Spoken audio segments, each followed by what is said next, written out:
Olá, pessoal! De tempos em tempos a gente se depara com uma questão num vestibular ou no Enem que posteriormente acaba sendo anulada pela comissão organizadora do exame.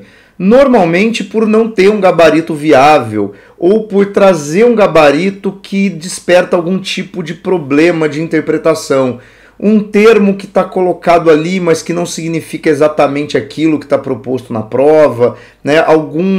Alguma divergência conceitual, tá? Às vezes o próprio candidato que está fazendo a prova não percebe esse problema, né? Mas quando você vai fazer uma leitura mais técnica, mais aprofundada daquilo, né? De fato vai pegar ali a especificidade daqueles termos, você acaba criando ali uma complicação e a questão acaba anulada.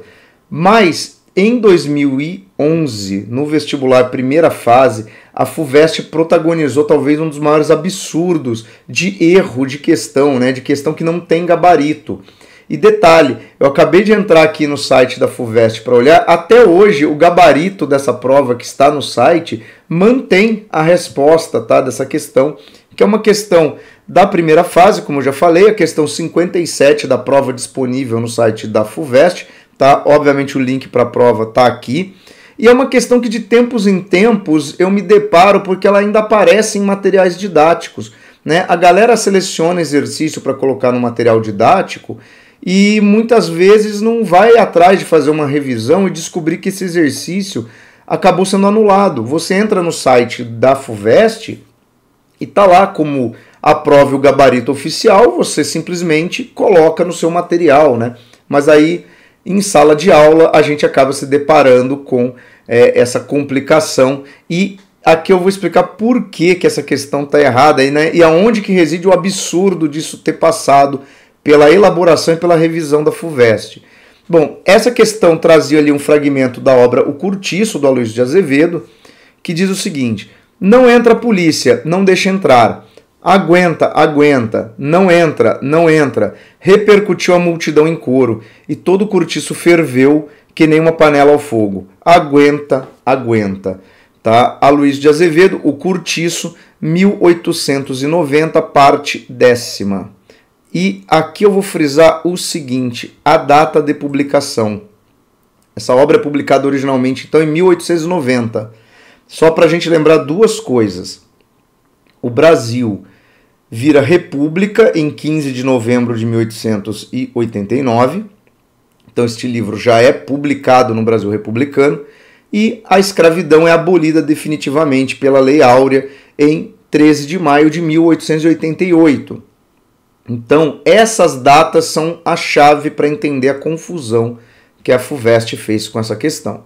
Mas olha só o enunciado. O fragmento acima mostra a resistência dos moradores de um cortiço à entrada de policiais no local. Sim, porque aí a gente tem que entender o contexto, né? Inclusive por que a obra O Curtiço é tão mencionada nas questões de história. Embora seja uma obra literária, né, o Curtiço ele serve muito, né, como documento, como registro, né, como uma percepção da sociedade brasileira daquela época sobre a situação de moradia popular. O Curtiço, né, na transição do Império para a República, né, mas já ainda dentro do período imperial, você começa a ter um movimento da elite, das autoridades, para reprimir os moradores do Curtiço, tá? Para acabar com esse tipo de habitação. Isso vai se tornar mais claro na reforma urbana, já do período republicano. Mas a gente tem que lembrar que os moradores do Curtiço, eles são sempre associados à insalubridade do local, ou seja, as doenças. Eles são associados aos maus hábitos, né? Por quê? Porque são pessoas de origem mais humilde, vivem de forma mais precária. Existe na obra do Aloysio de Azevedo toda uma descrição de uma promiscuidade, de uma sexualidade exagerada, né? Porque é um livro do naturalismo. Então, quer dizer, aquela visão que as elites projetam sobre os mais pobres como sendo pessoas imorais, pessoas que têm costumes, então, que devem ser reprimidos e que normalmente também são associados à criminalidade. Só para fazer um paralelo, é a mesma situação que nós vemos hoje quando você tem ações do Estado, né, ou opiniões de determinados segmentos da elite a respeito de moradores de rua, né, chamar certas áreas do centro das cidades de Cracolândia, quer dizer, você reduzir todo um problema que é de ordem social, econômico, de marginalização, a um mero problema de usuários de droga e criminalidade, e aí você trata isso como um problema policial e não como um problema muito mais complexo da sociedade, né? Então, é esse o paralelo que permite sempre trazer a obra O Cortiço, por isso que ela é sempre atual, né? Quando a gente vai fazer qualquer discussão de sociedade brasileira. Agora, olha a pergunta em si da FUVEST. O romance de Aloysio de Azevedo. Quer dizer, as alternativas não tratam exatamente desse fragmento citado aqui, tratam da obra. E por que a FUVEST fez isso? Porque, pessoal, era obra de leitura obrigatória para o vestibular 2011. Então, tanto a FUVEST como a Unicamp, que tem obras de leitura obrigatória para o vestibular, fazem muitas vezes menção não ao fragmento, mas à obra. Por quê? Eles entendem que se você está prestando aquele vestibular, você leu a obra completa. Tá? Então, você tinha que ter lido o Cortiço para fazer a prova. E aí, não só na parte de linguagens, mas na parte pertinente, na parte aqui no caso de história, há uma citação à obra. Mas vamos ver as alternativas para entender aonde que está o problema com esse gabarito. Alternativa A. Representa as transformações urbanas do Rio de Janeiro no período posterior à abolição da escravidão e o difícil convívio entre ex-escravos, imigrantes e o poder público. Pessoal, quem teve uma leitura muito superficial do Cortiço, tá, e se pegou ali, por exemplo, com a data, marcaria a alternativa A, tá, que é a alternativa que a FUVEST considera correta. Mas aonde que está o problema gravíssimo dessa alternativa? Está aqui, ó. Vamos ler O Cortiço do Aloysio de Azevedo. Tá? Isso aqui é a obra para domínio público, tá? Isso aqui você pode baixar, inclusive se você tiver que procurar alguma obra dessas de vestibular bem antiga, é só colocar o nome e domínio público, provavelmente você vai ser encaminhado para o site do domínio público, pode baixar um PDF, tá? Não precisa comprar o livro, essa é a versão domínio público. E olha que interessante, né? Fala aqui do João Romão, né? É o primeiro presidente que aparece.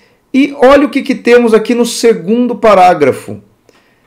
Tá? A comida arranjava-lhe mediante R$400 por dia, uma quitandeira sua vizinha, a Bertoleza, crioula trintona, escrava de um velho cego residente em Juiz de Fora. Pessoal, no segundo parágrafo do livro, você já é informado que uma personagem, a Bertoleza, uma das principais personagens da obra, é uma escrava. Tá? Inclusive, aqui continua falando o seguinte, que ela trabalhava, né, e todo mês mandava 20 mil réis ao seu proprietário. Ou seja, a Bertoleza não só é uma escrava, como ela é uma escrava de ganho. Ela é uma escrava que vive no Rio de Janeiro, transita pelo Rio de Janeiro, aparentemente como se fosse livre. Porém, como ela pertence a um homem que mora em Juiz de Fora, Minas Gerais, ela tem que entregar a ele mensalmente parte dos seus ganhos. Então, quer dizer, o dinheiro que ela obtém com seus serviços, ela usa para se manter e pagar o seu proprietário. Tá? E a grande história em torno da Bertoleza é que ela juntava, né, parte dos seus ganhos mensais, que ela não remetia ao seu proprietário, né, uma sobrinha, para um dia conseguir comprar sua alforria. Né? Então, quer dizer, logo no início da obra você é apresentado a uma realidade de um Brasil escravista, o que impede que você marque a alternativa A. Agora, não havia outra alternativa? Será que eles só não erraram, né? Qual era a alternativa? Mas vamos ver. B. Defende a monarquia recém-derrubada. Aí é que está. O contexto da obra é um contexto onde ainda não teve a transição para a República. Embora a obra tenha sido publicada em 1890, o período no qual a obra se passa é bem anterior. Então, de novo, está errado. C. Denuncia a falta de policiamento na então capital brasileira e atribui os problemas sociais existentes ao desprezo da elite paulista cafeicultora em relação ao Rio de Janeiro.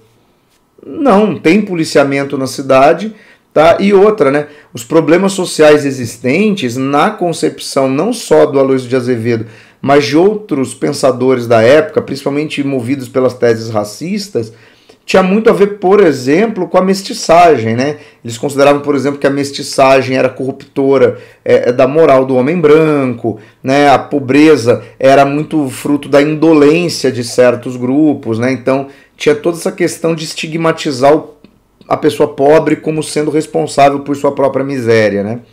Ou atrelar a uma questão racial. Valoriza as lutas sociais que se travavam nos morros e na periferia da então capital federal e considera um exemplo para os demais setores explorados da população brasileira. Só que não é uma obra que parte em defesa da população mais humilde, né? Apresenta a imigração como principal origem dos males sociais, porque o país passava, pois os novos empregados assalariados tiravam o trabalho dos escravos e os marginalizavam. Também não. Tá? Inclusive, nesse momento, né, em que essa obra é escrita, a imigração europeia, né, branca é vista como um elemento civilizatório. Né? Aumentar a proporção de brancos no Brasil seria vencer esses males associados à raça. Então, quer dizer, não tinha resposta plausível. Quem fez uma leitura bem superficial do Curtiço, quer dizer, na verdade não leu o Curtiço, acabava marcando até a A. Mas o bom aluno, aquele que se preparou, já descartava de cara. E aí vem aquele grande problema, né? Você lê as 5 alternativas e acaba realmente perdendo ali um tempo, porque você não acha que é plausível, né, que a FUVEST tenha deixado uma questão que não tem resposta. Mas às vezes acontece sim, pessoal. Só que foi um erro bastante primário até, né? Mas aconteceu no vestibular de 2011, né? Então eu resolvi comentar aqui, a mais a título de curiosidade e porque provavelmente você já viu essa questão e já deve ter tido ali algum tipo de embate sobre, mas aqui no gabarito está dizendo que é A, mas não pode ser, qual que é? Então tem sim essa situação de questões anuladas, tá? Nos vestibulares, nos grandes vestibulares, mas não é comum, tá? Então foi essa aqui o comentário sobre a questão. E fora isso, pessoal, eu vou deixar aqui do lado outras resoluções e outros comentários de provas, tá? Tanto da FUVEST como da Unicamp, da Unesp, do Enem. Belezinha? Então se você gostou, se inscreve aqui e logo mais tem outros vídeos com outros comentários de vestibular e conteúdos pertinentes às suas preparações, tá? Um abraço e até mais.